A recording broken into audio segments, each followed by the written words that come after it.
Halo Mas Algif, Halo Pak Jaya, itu nama Algif itu sebetulnya dari mana Pak Anda Mas? Tolong Anda jelaskan. Al-Ghifari itu sahabat Rasulullah, sahabatnya Muhammad. Dan dia dikenal orang yang sederhana dan salah satu pejuang keadilan sosial. Dia mengkritik khalifah-khalifah yang kaya, yang tidak memperdulikan orang miskin, seperti itu. Itu Al-Ghifari, Abu Zar Al-Ghifari, Pak Oh, Jaya. jadi Aqsa sahabat itu ya Masjidil Aqsa. sahabat Nabi, sahabat Iya, Nabi itu. Abu Oh, Zar Al-Ghifari. terus Aksa yang Aksanya itu ada hubungannya dengan itu atau nama Tidak, terpisah? itu tambahan aja nama dari kakek dan ayah saya. Tapi Oh, kalau saya memaknainya I'll give, I will give. Karena orang sering I'll give nggak familiar gitu ketika saya sampaikan I will give, I'll give. Oh ya, yeah. Dan saya akan oh, memberikan iya. sesuai nama saya. Ah, hebat, hebat, hebat, bagus, bagus, bagus. Jadi, ya makanya Anda sangat memperhatikan keadilan sosial. Jadi saya rasa Anda bukan hanya seorang yang peduli hukum, tetapi Anda bahkan bergerak lebih jauh, yaitu keadilan sosial. Amin. Dan Saya memang yang dibutuhkan pada saat ini, 5 Pancasila kita kan boleh dikata yang nomor 1 bagus, nomor 2 juga bagus, nomor 3 bagus, nomor 3 bagus walaupun agak diganti-ganti sedikit gitu. Yang nomor 4 yang bagus juga nomor 3 4. Nah, yang masih itu yang nomor 2 dan nomor 5 itu memang saya lihat masih harus lebih banyak diperhatikan dan diperjuangkan. Nah, kalau Anda perhatikan sekarang ini ya temanya kan warga menggugat. Kenapa kok Anda memilih tema ini dan kenapa kok warga sampai menggugat? Silakan. ya, pertama saya ataupun teman-teman LBH pengacara publik. Jadi sebagai informasi, saya pernah di LBH Jakarta mengabdikan diri selama 11 tahun di LBH Jakarta. Itu dari situ saya banyak belajar bahwa setiap orang, mau dia berpendidikan atau tidak berpendidikan formal, dia punya sumber daya hukum, Pak Jaya. Pengalaman kita, orang yang kita training beberapa kali, kemudian kita kasih kepercayaan dan diberikan tugas, ataupun dia membela kasusnya, dirinya sendiri, itu bahkan bisa lebih jago dari lawyer, bahkan bisa lebih bahkan bisa memenangkan kasus dibandingkan lawyer yang menangani bisa jadi kalah gitu. Nah, dari situ kita percaya bahwa ya yang namanya lawyer seperti saya sekarang di law firm gitu, ya nggak begitu tinggi banget lah, nggak begitu penting banget sebenarnya. Kalau orang lain diberikan informasi, kepercayaan, dan difasilitasi untuk membela haknya ataupun membela hak orang lain, itu akan ya bisa dilakukan gitu. Nah, konteks yang lain, kenapa warga menggugat? Tahun lalu ada Omnibus Law Cipta Kerja yang kita semua tahu banyak ditolak oleh puluhan ribu orang, ratusan ribu orang demonstrasi ketika itu di berbagai kota. Nah, tahun ini Omnibus Law Cipta Kerja itu akan efektif dengan berbagai positif dan negatifnya, tapi dipercaya banyak negatifnya. Nah, ini kan akan ada banyak dampak, misalnya terkait lingkungan hidup, terkait hak atas pekerjaan, hak atas tanah dan lain-lain. Itu masalah akan makin banyak di Indonesia. Sementara si pembelanya ya itu paling LBH, YLBHI, PBHI, LBH masyarakat sangat sedikit, dan sangat sedikit juga lawyer profit yang menjalankan tanggung jawab profesinya untuk mendampingi orang miskin. Jadi untuk mengatasi permasalahan tersebut, ya warga sebenarnya kalau kita kasih informasi, mereka punya sumber daya hukum, mereka bisa melakukan itu sendiri. Ada banyak contoh. Contoh yang paling membuat saya terkesan, satu, dulu ada kasus penggusuran di sekitar 2010 di Jakarta Utara, di Budi Dharma. Mungkin Pak Jaya juga pernah mendengar. Gitu. Itu salah satu penggugatnya, Pak. Tidak sekolah, bahkan tidak bisa membaca. Gitu. Jadi korban penggusuran menggugat, class action pula. Waktu itu saya masih di LBH Jakarta, dan kita menggunakan metode ghost lawyer. Ini lagi zaman ghosting nih. Ada namanya ghost lawyer, Pak. Ghost lawyer, jadi lawyer itu kita nggak dapat surat kuasa, kemudian maju ke persidangan mewakili warga, enggak. Tapi kita yang melatih warga setiap minggu, begini loh sidang itu, ini loh dokumennya dan lain-lain gitu. Kemudian mereka pergi sendiri ke persidangan, kita hanya mantau di meja persidangan, di meja penonton, dan mereka menang sampai, seingat saya di putusan banding menang gitu. Kemudian di kasasi mereka kalah gitu. Tapi bukan menang kalahnya, artinya mereka bisa di tingkat pertama, tingkat kedua, itu mereka bisa mengalahkan Pemprov DKI ketika itu. Nah, itu salah satu contoh. Contoh yang lain, ada paralegal LBH Jakarta, dia mantan pekerja seks komersial. Pendidikannya SMA, perempuan. Kita training berapa kali, kemudian ada kasus di kampungnya. 3 orang salah tangkap, dituduh merampok dan melakukan kekerasan. Ditangkap oleh polisi, padahal ada alibinya, mereka tidak berada di lokasi dan di peristiwa itu. Apa yang dilakukan oleh Mbak ini, gitu. Dia kontak kita, ini ada kasus seperti ini salah tangkap. Kemudian dia datang ke polsek ketika itu, dan setelah kasih tahu ke polisi bahwa ini salah tangkap dan hadirkan yang lain berusaha untuk meyakinkan gitu, dalam 1 kali 24 jam dikeluarkan gitu. Bayangkan saya juga, kalau saya dampingin orang salah tangkap kantor polisi, belum tentu 1 kali 24 jam keluar gitu, Pak Jaya. Gitu. Ada banyak cerita seperti itu. Contoh yang lain yang ini bukan klien dampingan saya ataupun paralegal dampingan saya, tapi ada seorang satpam, seingat saya 2016, mendaftar judicial review, uji materi di Mahkamah Konstitusi terkait Undang-Undang Ketenagakerjaan, namanya Marten. Dia meminta MK untuk batalkan salah satu pasal di Undang-Undang Tenaga Kerja yang membatasi gugatan terkait pesangon itu hanya maksimum 2 tahun. Kemudian dia memohon sendirian, tanpa lawyer, ke Mahkamah Konstitusi dan dikabulkan oleh Mahkamah Konstitusi. Bayangkan. Waktu itu Mahkamah Konstitusi masih Prof. Mahfud. 2016 saya lupa, iya sepertinya Prof. Mahfud masih ya, ketua waktu itu ya. Silakan. Jadi bayangkan dalam satu kasus seorang satpam bukan sarjana hukum gitu memenangkan kasus yang itu bisa berdampak bagi ribuan buruh setelah dia untuk mendapatkan hak gitu. Nah, ini kasus seperti ini kita namakan kasus strategis, litigasi strategis, strategic litigation. Satu kasus bisa berdampak bagi banyak orang. Nah, itu bisa dilakukan oleh orang biasa, orang warga negara siapapun gitu. Dan beruntungnya memang kita di MK lebih mudah ataupun difasilitasi oleh MK, gratis pula maju ke MK. Gitu. Jadi sehingga warga negara biasa pun bisa maju. Ada juga warga negara 2 orang ketika itu suster dan kiai dari Jogja, tiba-tiba judicial review ke Mahkamah Konstitusi terkait Undang-Undang Sisdiknas, Sistem Pendidikan Nasional, pasal 55. Di situ ada klausul bahwa sekolah swasta dapat diberikan bantuan oleh pemerintah untuk sekolah dasar, pendidikan dasar. Padahal pendidikan dasar itu kan tanggung jawab negara. Kenapa kalau bahasa hukum nih Pak Jaya, kalau dapat bisa dikasih, bisa enggak gitu kan? Gitu.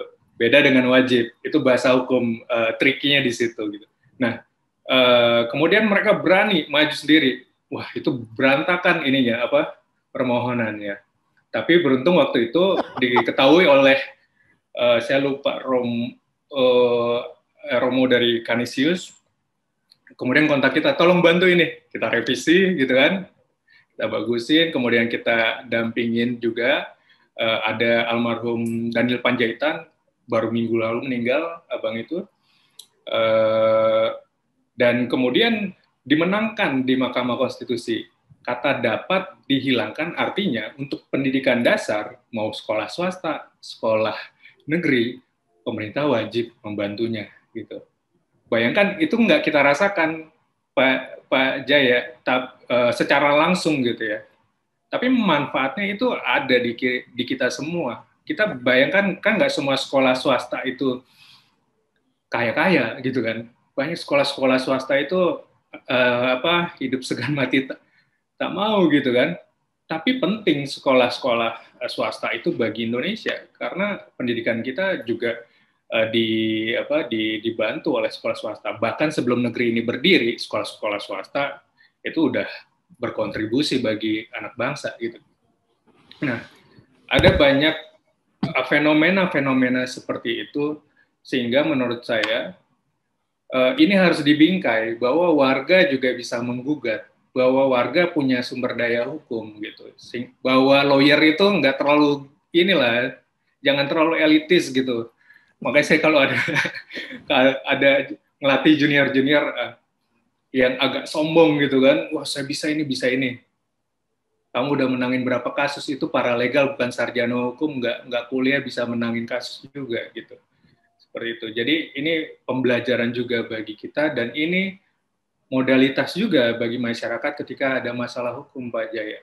Masalah hukum itu nggak hanya kriminal gitu ya, tapi ketika akta kelahiran anaknya nggak bisa terbit, hak-hak sipilnya itu dilanggar, hak asasi manusia, kebebasan beragama ataupun apapun itu gitu yang terkait dengan hak sebagai warga, ketika dilanggar seorang warga negara itu bisa melakukan gugatan ke negara yang ataupun pemerintah yang melanggar gitu, ataupun swasta yang melanggar hak dia.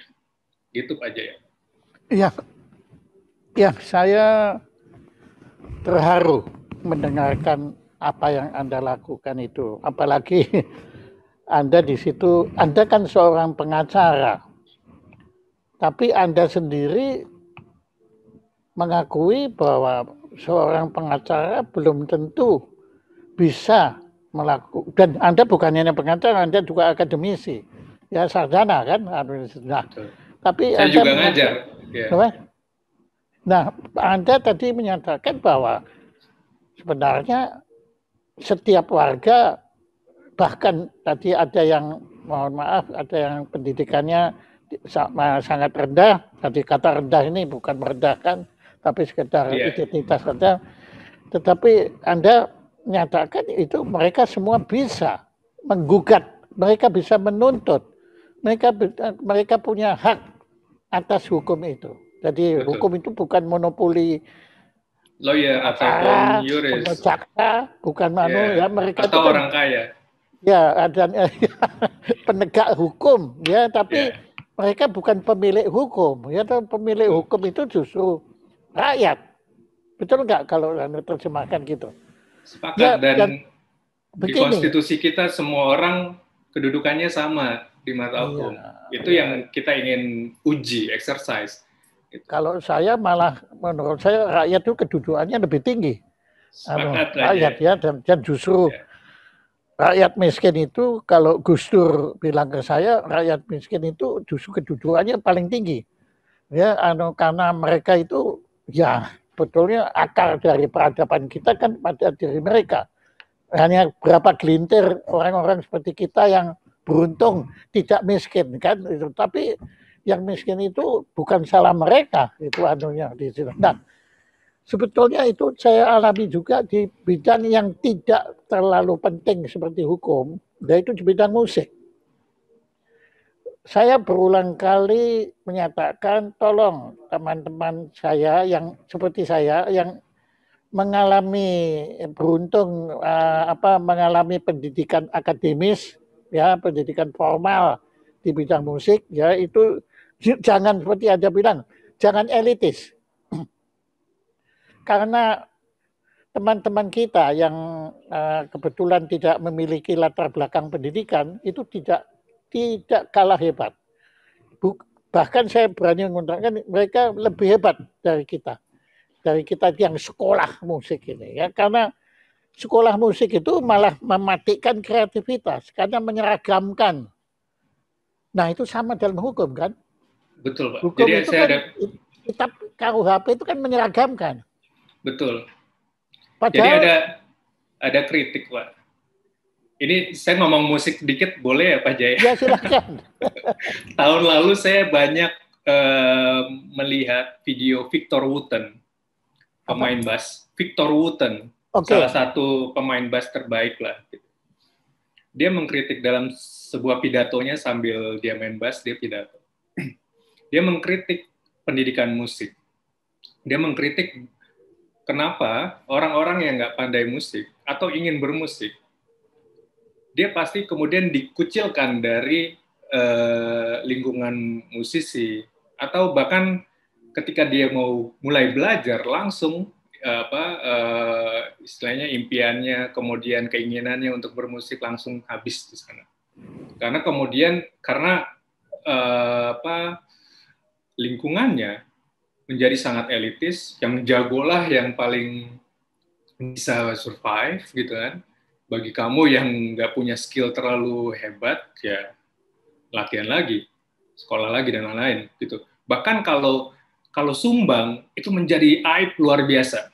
Nah, Victor Wooten membuktikan dalam satu videonya, dia main sumbang pun masih bisa enak kedengarannya gitu. Jadi ini bukan soal sumbang atau tidak sumbangnya gitu, tapi ini soal kesempatan dan bagaimana kita menikmati musik gitu. Dulu juga saya sukanya musik metal, rock gitu, wah dangdut itu apalah gitu. Tapi kok saya ini sekali, sombong sekali gitu kan. Padahal dangdut juga susah, main dangdut itu juga butuh skill tersendiri gitu. Jadi kalau kita sudah kemudian paham bahwa esensi dari musik itu apa, menurut saya ya, bersenang-senang, ataupun spiritual, ataupun penghargaan terhadap musik itu sendiri, ya kita akan enjoy aja. Saya enjoy aja kalau ada orang fals main ngamen segala macam, ya saya bisa enjoy sekarang gitu. Termasuk di hukum pun gitu, Pak. Ya, itu dia. Kalau orang misalnya nggak ngerti pasal, dia bukan sarjana hukum, kemudian dia berusaha untuk ngomong pasal tersebut misalnya, kemudian ya dikritik ataupun dimaki-maki, kamu salah, belajar lagi sana. Enggak, tugas kita kan sebagai pengacara publik, kalau saya ya kita ngasih tahu gitu. Dan di setiap orang itu dia punya sumber daya yang kita bisa bangkitkan. Kalau sumber dayanya udah bangkit, dia bisa lebih jago dari kita. Contoh satu lagi Pak Jaya, kemarin 2 hari lalu saya baru ketemu dengan klien warga Sentul City. Warga Sentul City ini menang beberapa kali lawan pengembang besar, Pak. Lawan Sentul City, bayangkan. Terkait air, terkait iuran lingkungan, mereka menang sampai level PK.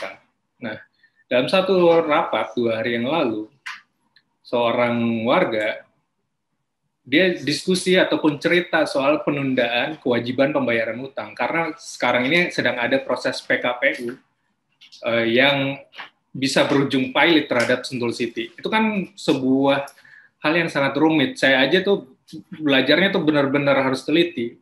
Tapi karena dia tergabung dalam advokasi ataupun pembelaan itu, kemudian dia juga rutin baca dan lain-lainnya gitu, ikut grupnya. Dia bisa ngomong ke orang lain, ini PKPU itu seperti ini yang menurut saya itu sangat tepat dan mudah dipahami gitu. Jadi dan dia bukan sarjana hukum. Gitu. Dan menurut saya luar biasa. Ya, itu terjadi di musik itu Ismail Marzuki. Ya. Ismail Marzuki itu dicemooh terutama pada masa itu manifest kebudayaan Manikebu itu, pokoknya dia itu dianggap musikus yang brengsek ya, karena dia tidak pernah sekolah musik ya. Dia tidak menguasai ilmu harmoni dan juga lagu-lagunya terkesan itu moi Indonesia ya, jadi maksudnya hanya indah-indah aja, tapi tidak ada, waktu itu kan harus revolusioner begitu, nggak ada. Pokoknya beliau dihabisin. Itu saya bela habis-habisan.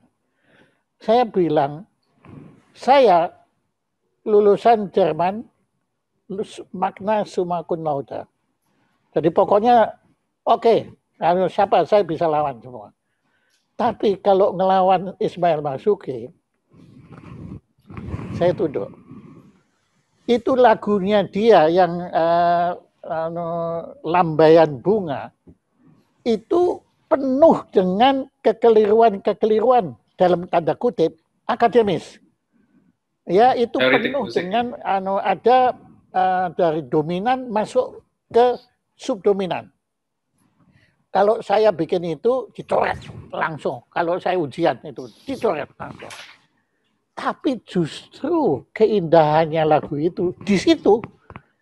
Nah, andai kata Ismail Marzuki sekolah musik, dia tidak akan mampu membuat seperti itu. Sama seperti Anda. Tadi kan Anda bilang Anda belajar setengah mati. Tapi tadi teman Anda yang tidak pernah sekolah hukum malah lihat ini. Begitu, selesai. Jadi Anda bagus sekali, Anda menangkap. Tadi saya kagum sekali bagaimana Anda siap. Anda sebetulnya kan merendahkan harkat dan martabat Anda sendiri. Pengacara itu tadi kan. Tadi Anda bilang pengacara nggak penting-penting amat lah. Gitu kan. Ya sebetulnya itu kan membunuh profesi Anda sendiri anunya. Tapi Anda membuktikan memang warga kalau sudah istilahnya kepepet begitu kan, mereka akan mengeluarkan seluruh kesaktiannya. Itu mereka nggak kalah hebat. Ya, Anda kenal sahabat kita Sandiawan Sumardi. Ya, Pak Sandi. Dia sekolah apa? Ya, dia kan seorang rohaniwan. Ya. Tapi kalau debat hukum mengenai hukum tanah pertanahan, ya ampun, itu sampai profesor-profesor di Leiden sana terpesona semua itu. Tapi sekali lagi, saya sangat menghormati apa yang Anda lakukan dan saya sangat menghormati kerendahan hati Anda.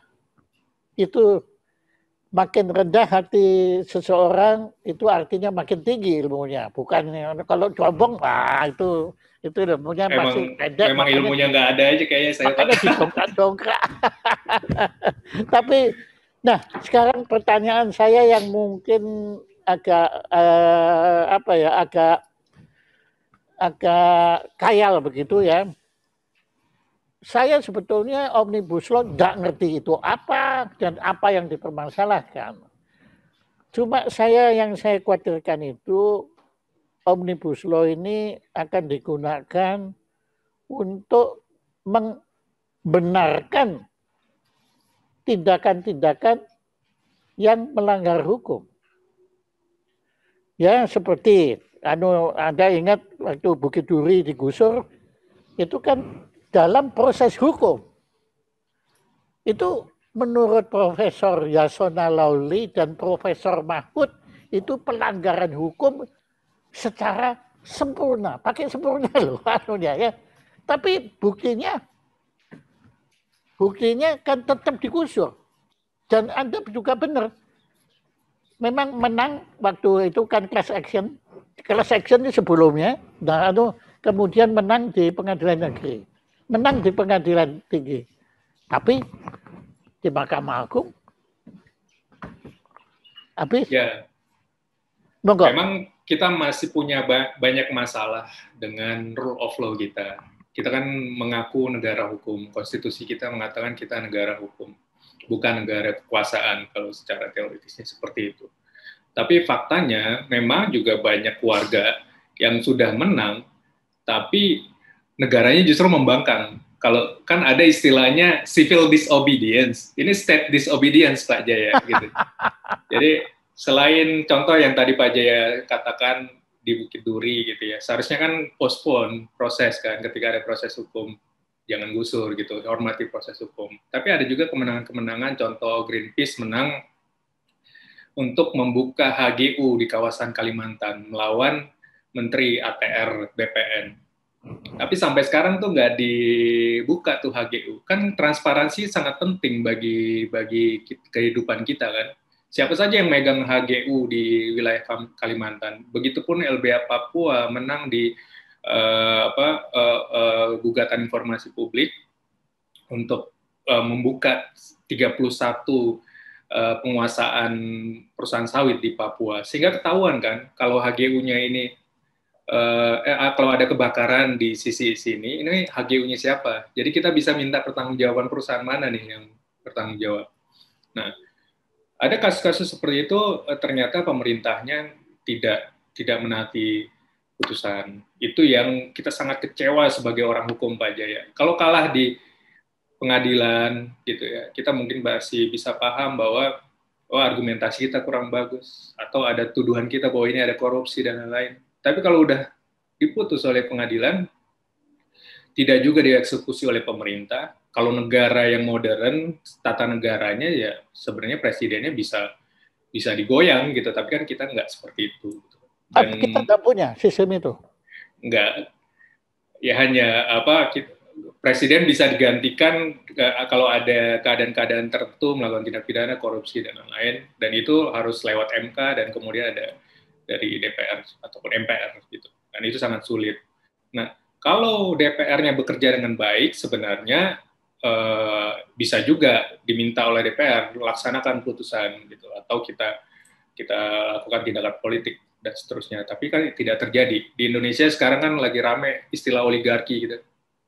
Kekuasaan itu terpusat di segelintir orang, antara eksekutif, legislatif, kita nggak bisa bedakan lagi gitu ya. Ini udah satu gitu. Seharusnya kan legislatif itu mengawasi eksekutif, yudikatif cabang yang lain gitu. Nah, ini di kita sekarang eksekutif dan legislatif ini kabur gitu. Apalagi kalau Demokrat berhasil dikuasai gitu ya, makin absurd lagi di legislatif yang pendukung pemerintah 80% gitu. Jadi ini kerja yang sangat berat terus terang bagi seorang juris, orang hukum. Bagaimana putusan pengadilan itu dilaksanakan oleh pemerintah atau dilaksanakan oleh orang yang kalah. Nah, Omnibus Law, Pak Jaya, ada banyak permasalahan, tapi yang umum diketahui dan kita ketahui secara luas adalah meminimalisir hak-hak pekerja, buruh, gitu. Kemudian berdampak luas terhadap lingkungan hidup. Baru saja keluar peraturan pemerintah yang mengeluarkan limbah debu batubara, PLTU batubara sebagai limbah B3. Bayangkan itu kan sangat berdampak bagi paru-paru gitu. Nah, itu berapa banyak PLTU di Indonesia dan berapa banyak orang terdampak, berapa banyak bayi sesak nafas dan lain-lain. Dan itu yang menjadi persoalan di Omnibus Law.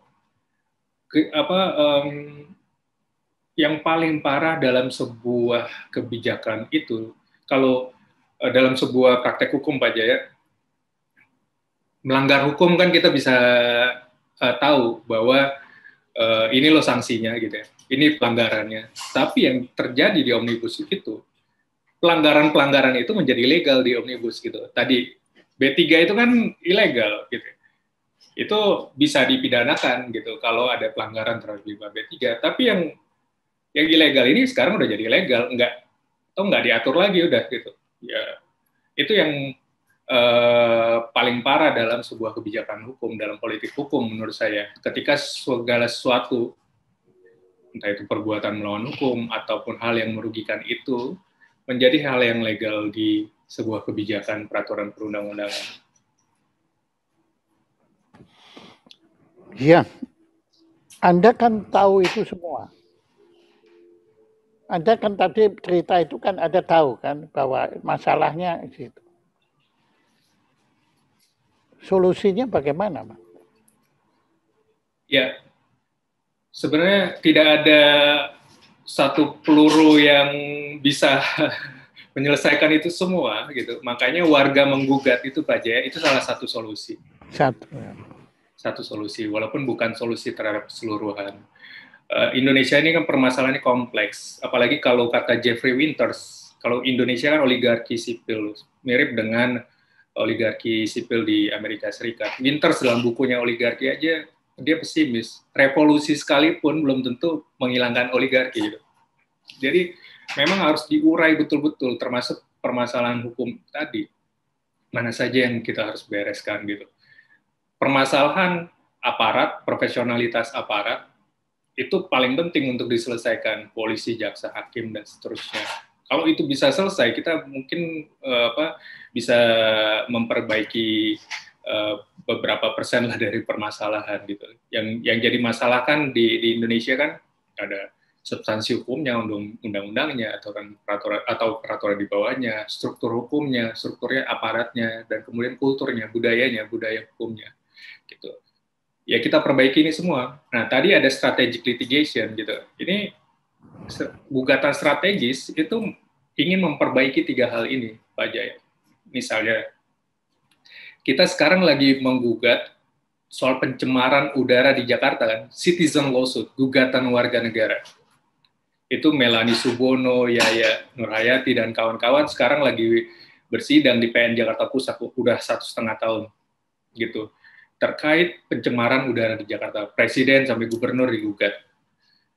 2019, kemudian ketika kita daftar gugatan,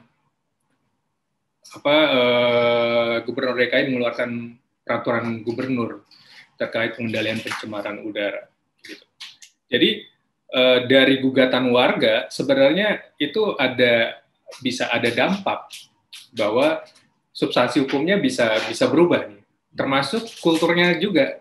Ketika kita menggugat Pak Jaya dan teman-teman kampanye, ada Walhi, Greenpeace, ISEL dan lain-lain kampanye, Bersihkan Indonesia kampanye. Orang kemudian aware dengan pencemaran udara, gitu. Kemudian pakai alat pengukur pencemaran udara, ada aplikasinya di handphone. Itu dimulai ketika kampanye 2019 gugatan warga negara itu, Pak Jaya. Kemudian keluarlah informasi bahwa Jakarta salah satu kota paling tercemar udaranya di dunia. Saya juga dari gugatan itu baru tahu bahwa kalau kita mikirnya daerah di Jakarta, Jagakarsa gitu ya, Jagakarsa, Ragunan, sekitarnya itu daerah yang lumayan masih hijau, udaranya pasti bersih. Ternyata salah satu daerah paling tercemar di Jakarta adalah Jagakarsa dan sekitarnya itu, Pak Jaya. Kenapa? Karena dia pertemuan angin dari utara dan selatan, kemudian angin udara tercemar menumpuk di sana.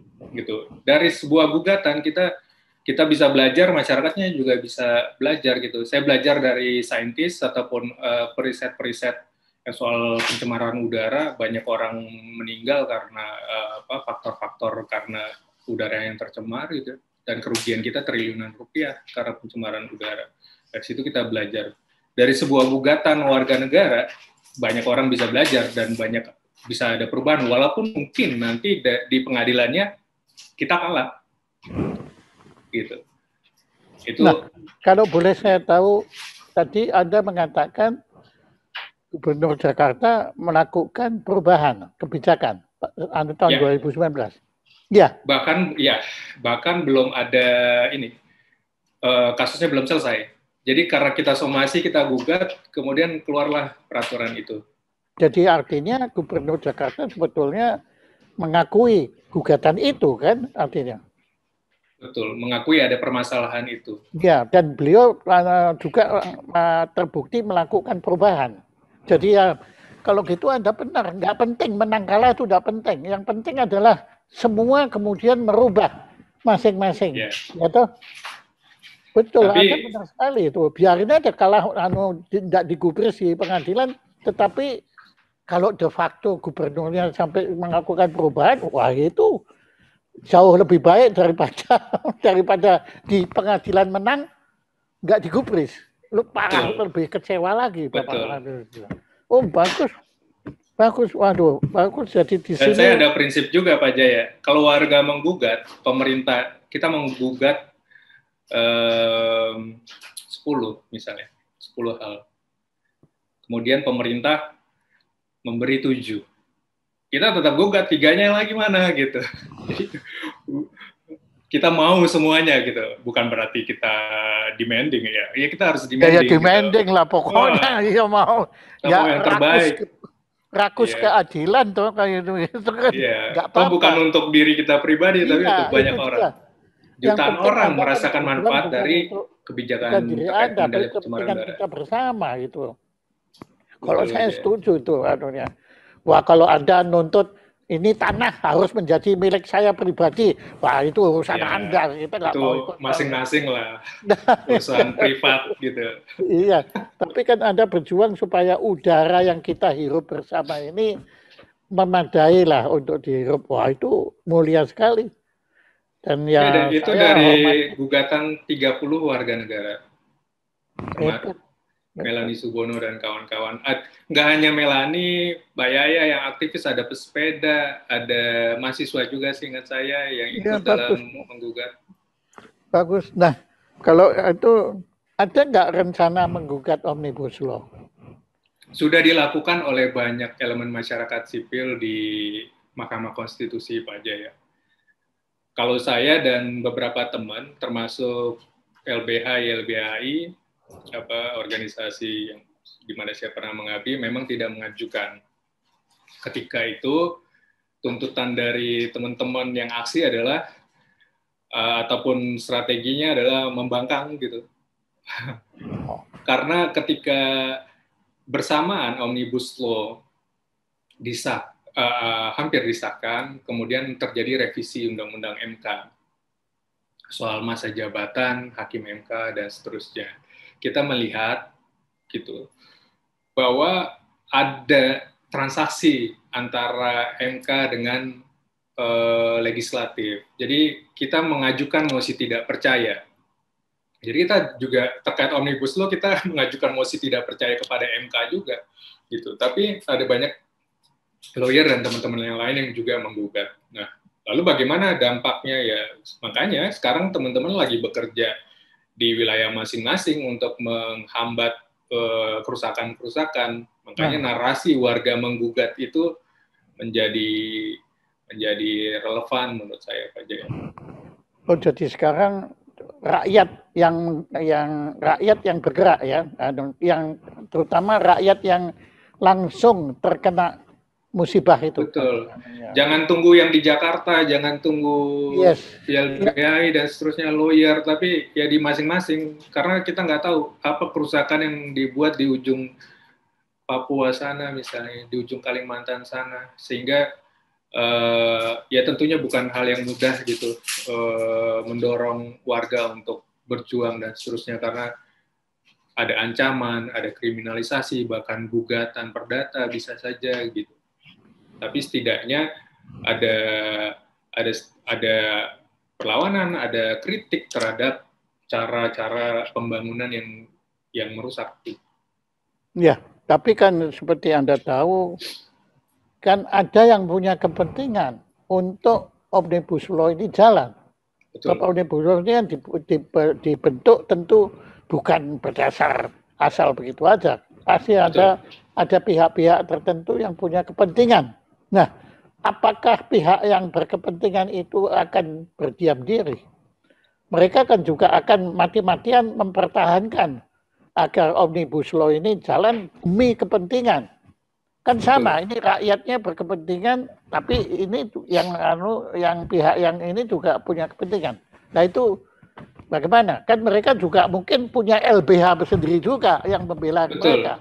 Betul. Ya toh. Mereka bisa bayar top lawyer di Indonesia ataupun luar negeri, gitu Pak Jaya. Jadi memang kalau warga menggugat itu bukan hanya lagi persoalan hukum juga Pak Jaya, tapi udah ada politiknya di sana pasti. Bayangkan antara warga yang powernya nggak begitu besar melawan superpower negara, pemerintah, swasta. Ya, saya belajar dari James Sharp, Source of Political Power gitu ya, bukunya James Sharp. Sumber kekuatan politik ada uang, ilmu pengetahuan, jumlah massa, ada intangible factor, kemudian ada pemberi sanksi gitu dan authority. Ini yang dimiliki oleh warga apa? Gitu, uang nggak punya, yang lain nggak punya gitu. Ini dimiliki semua oleh swasta dan lain-lainnya. Tapi bukan berarti bahwa warga itu nggak pernah menang Pak Jaya gitu. Iya, ya tadi contohnya saya ada. Ya. Contohnya ada karena setiap hakim dia punya hati nurani walaupun let's say kita katakanlah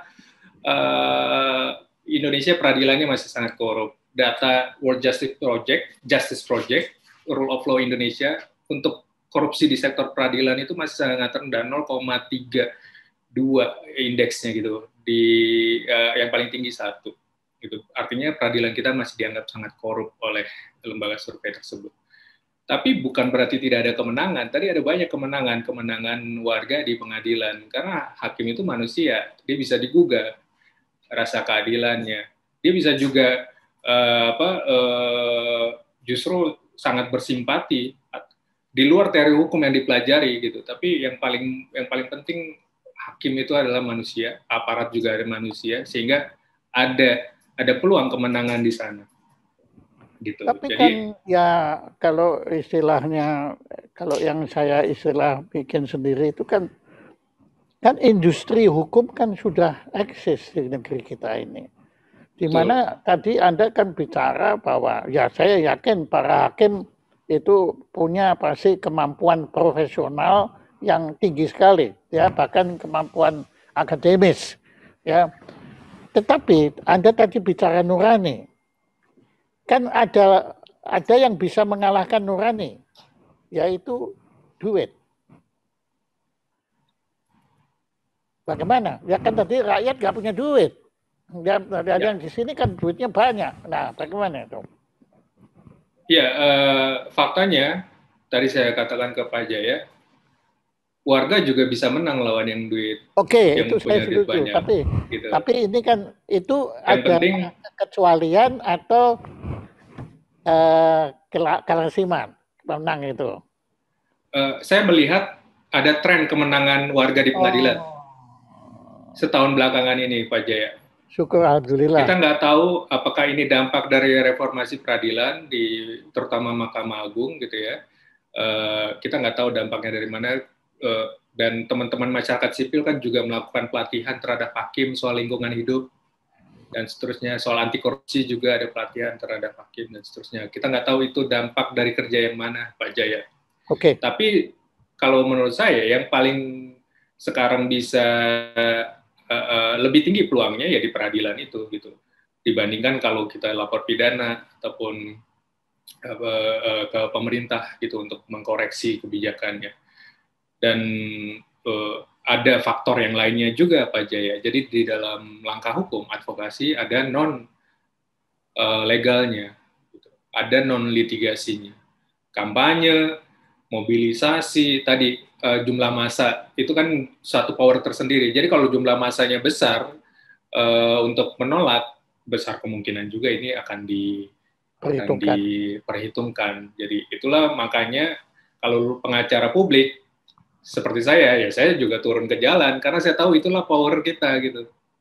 Itu kenapa orang itu harus banyak mobilisasi menunjukkan penolakan, karena kalau nggak banyak yang menunjukkan penolakan, ya nggak akan dianggap, powernya kecil gitu aja. Oke, saya percaya mengenai nanti power turun ke jalan. Nah, tapi kan sekarang ada alat untuk memukul demonstrasi, yaitu kerumunan. Betul. Nah, apakah Anda bisa mengadakan kerumunan secara online atau demo secara online? Nah, itu saya mau tanya. Silakan. Tahun lalu ketika mosi tidak percaya menolak Omnibus Law, itu ratusan ribu orang. Kalau di Jakarta puluhan ribu orang, tapi kalau kita jumlah di berbagai kota di Indonesia, puluhan kota, itu ratusan ribu orang juga, Pak Jaya. Itu dengan sadar mereka, teman-teman, berisiko kan sebenarnya memperparah pandemi di tahun lalu, di akhir Agustus, September, Oktober tahun lalu. Buktinya mahasiswa, kelompok buruh, petani, dan elemen masyarakat sipil yang lain turun ke jalan dan berhasil mobilisasi diri dan menunjukkan power yang luar biasa, walaupun tetap juga disahkan gitu ya. Dan di DKI sempat kita khawatir akan naik angka positif COVID setelah aksi, dan ternyata ada data, ternyata kerumunan yang disebabkan oleh kerumunan ketika aksi tolak Omnibus tidak secara langsung menyebabkan tingginya angka COVID, karena memang ketika itu koordinator lapangan dan lain-lainnya betul-betul menegaskan soal masker, hand sanitizer. Saya turun juga, bahkan saya kan di tim hukum, gitu. Saya juga bagiin masker, bagiin hand sanitizer. Kalau yang nggak pakai masker kita omelin, gitu. Jadi protokol kesehatannya tetap dijalankan. Dan memang sekarang polisi minggu lalu ada International Women's Day aksi di Jakarta. Kemudian minggu depan kepolisian memanggil pimpinan-pimpinan serikat buruh dan pimpinan aksi terkait pelanggaran protokol kesehatan dan kerumunan tadi Pak Jaya. Betul, itu menjadi ancaman sekarang bagi orang-orang yang mau aksi. Nah, masalahnya kenapa kemudian sekarang ataupun kepada aktivis ini mereka kemudian sangat ketat gitu. Kita punya banyak pelanggaran-pelanggaran yang lain, tapi saya tidak ingin seperti anak kecil.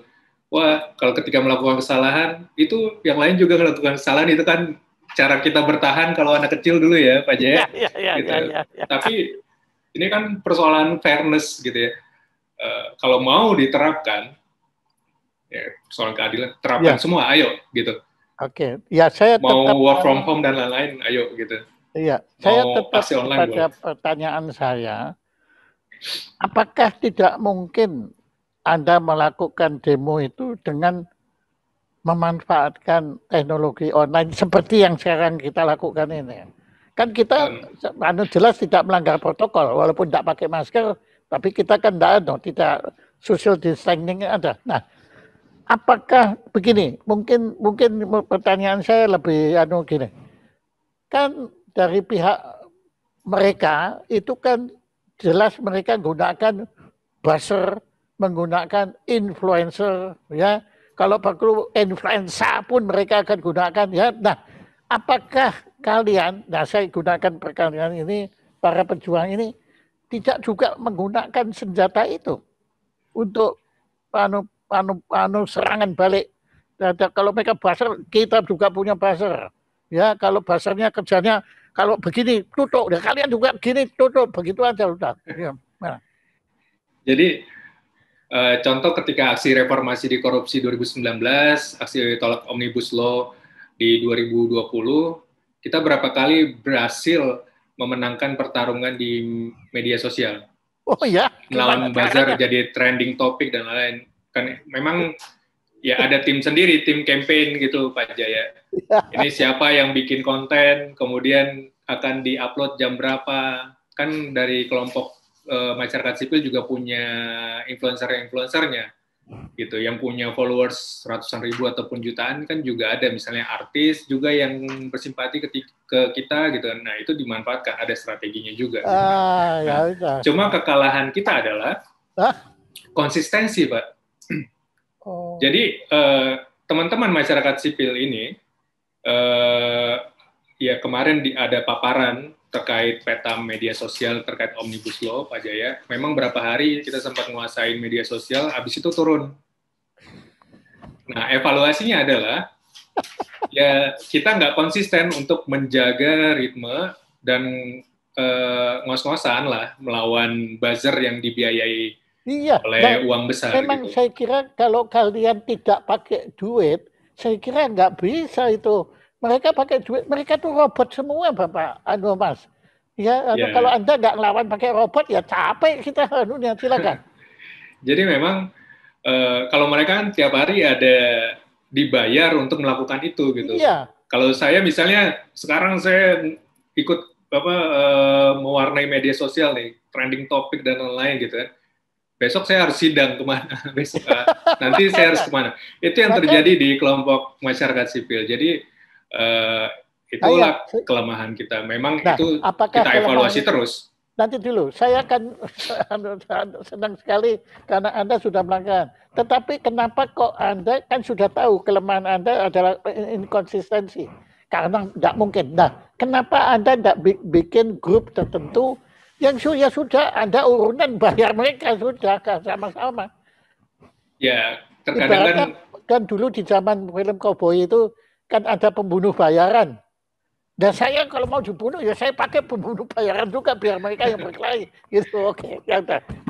Ya, terkadang teman-teman masyarakat sipil ini kita terlalu idealis ya Pak. Misalnya kelompok lawan pakai ITE, kita nggak mau pakai ITE kan gitu. Iya, iya, iya. Ya udah. Tapi kita melakukan cara-cara yang lebih etis gitu dengan melakukan secara organik. Kalau mereka manipulatif, kita lakukan secara organik, betul-betul real gitu. Itu hasil engagement orang-orang di media sosial. Nah, tapi ya kelemahannya seperti itu. Jadi apa dari segi daya tahan. Tapi menurut saya Pak Jaya, teman-teman selalu belajar. Reformasi di korupsi 2019, orang aksi banyak dipukulin segala macam, dikriminalisasi, kemudian selanjutnya aksi besar selanjutnya di Omnibus Law ada perubahan, strategi aksinya berubah, SOP keamanannya juga berubah Pak Jaya. Dulu orang nggak terlalu aware soal keamanan aktivis, keamanan fisik ataupun media sosial digital. Sekarang orang lebih aware gitu. Jadi setidaknya kita selalu progres lah Pak Jaya. Tidak mengulang kesalahan yang lama gitu. Ketika gagal dipukulin di suatu aksi, besok ya kita harus usahakan jangan sampai ditangkap lagi, jangan sampai dipukul lagi.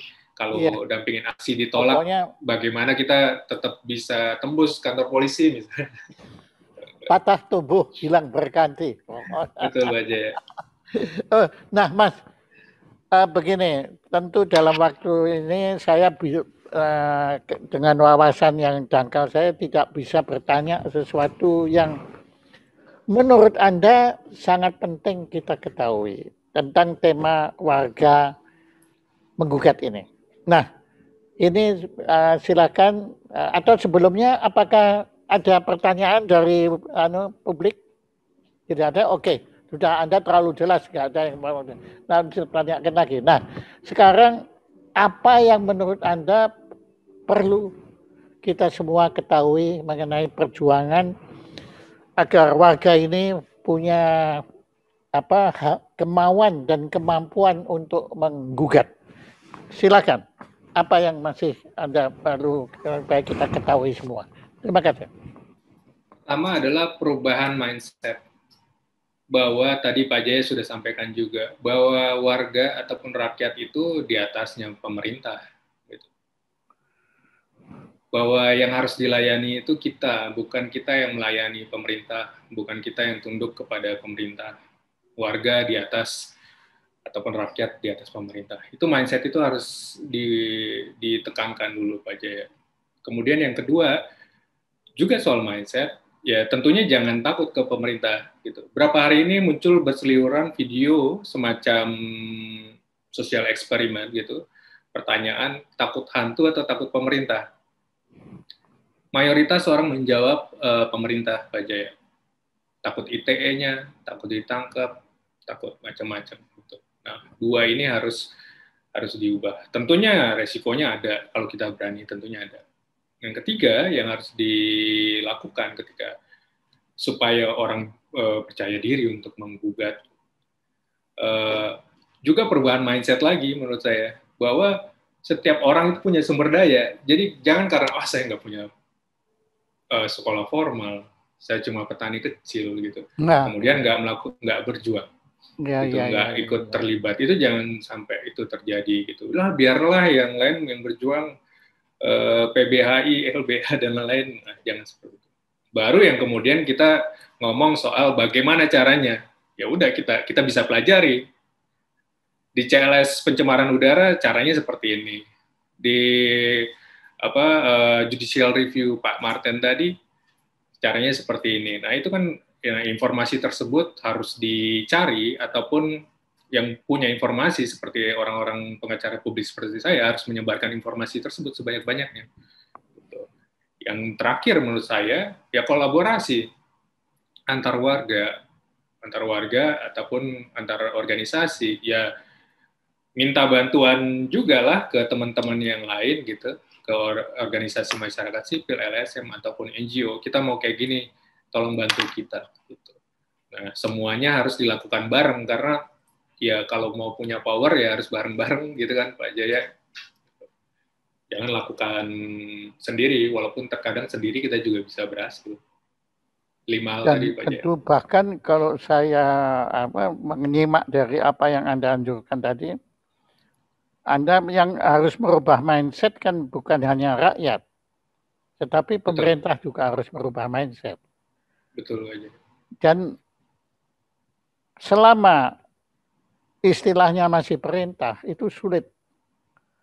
Kan pemerintah itu kan artinya tukang perintah kan.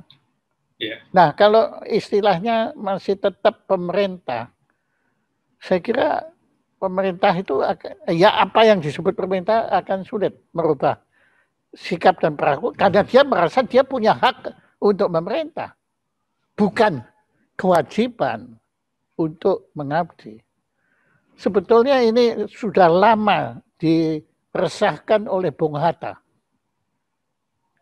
Bung Hatta itu dari dulu tidak setuju istilah pemerintah. Padahal beliau pemerintah kan, tapi beliau itu tahu benar kan asalnya itu kan to govern bahasa Inggrisnya. Nah, govern itu mengasuh, mengelola. Iya, bukan memerintah. Jadi namanya pengelola aja Pak.